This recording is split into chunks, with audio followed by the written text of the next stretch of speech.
Hello everyone! In this video, I'll show you how to transfer money from SafePal to Cash App. First, open the SafePal app and select Bitcoin from your tokens. Tap Send, then enter the amount of Bitcoin you want to transfer. Next, open your Cash App, tap the bank icon, and select Bitcoin. Scroll down and tap Deposit Bitcoin. This will show your Bitcoin wallet address.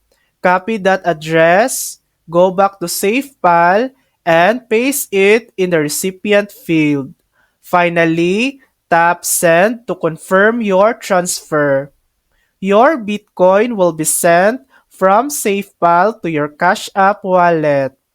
Once it arrives, you can sell it for cash inside Cash App and use the money however you like.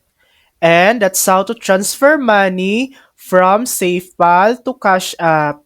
Thanks for watching! If this video helped you, please like and subscribe for more helpful tutorials.